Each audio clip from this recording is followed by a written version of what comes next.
I would contend, yeah, the claim that sexual women reaching climax and having orgasms and sexual satisfaction needs love at all. I actually don't think it I'm does. not saying Yeah. it does. I I'm think not that saying I it think that does. yeah, I think it's very interesting if you read about how Scandinavian people, right, deal with sex. It's like literally they will say, I like this, I like that, do this to me. It's literally clinical. It's literally, they will say, they will describe to each other what you need to do in order to bring me to climax. And you know, they reach their sexual enjoyment, you know, like that. It's so they almost treat it as like in a very, very sort of almost a clinical way.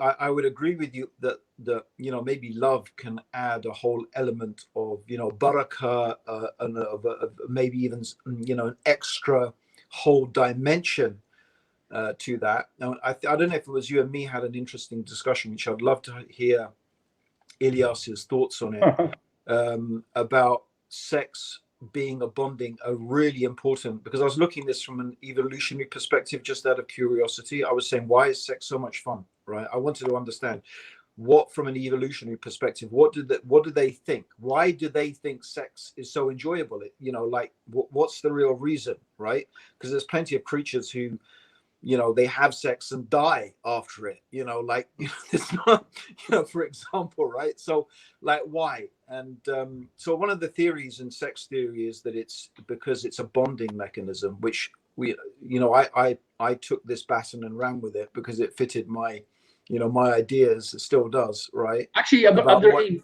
it is. yeah, You know the verse, "Hunna libasul lakum wa antum libasul lahun." yeah, She is a garment for you, and you are a garment for it. If anything, yeah, it's one of the most beautiful descriptions of that sexual. I call it flow. yeah, There's a big difference. I call it levels. There's the physical act. There's having sex, making love, and there's a higher level. I call it al-ihsan, which is that there is full intimacy or flow between two people, where two bodies yeah, become one. And there are different levels of it. And this is actually a spiritual experience as well, as I feel, because it just yeah. connects you higher with the creator. When two people really have that, I think most people are stuck at level one, which is just having sex, the physical act. Yeah.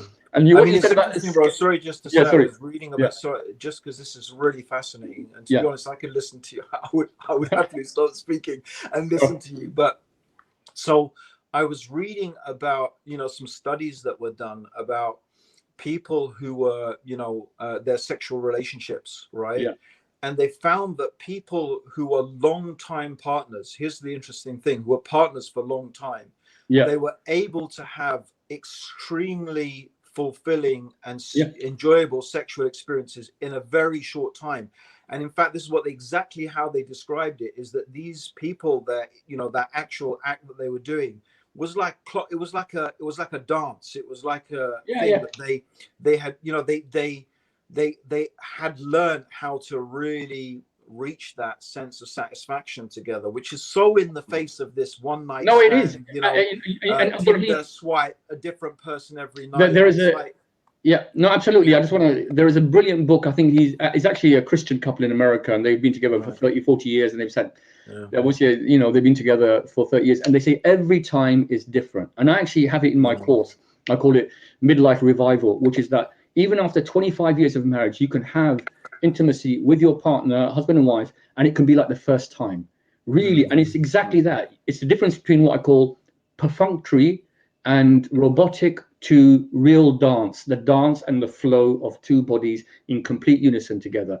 And in order for that to happen, obviously there is a meeting of mind, body, and soul between two people as well, which is, so we're coming on to the issue of real love. Just, Abdurrahim, what you're saying about yeah, women's orgasms and everything else. Obviously, you know, this is, women have a right to orgasm, because if their husband cannot sexually satisfy them, yeah. this is grounds for divorce. So I think that's quite an amazing thing that Islam recognizes that for females. But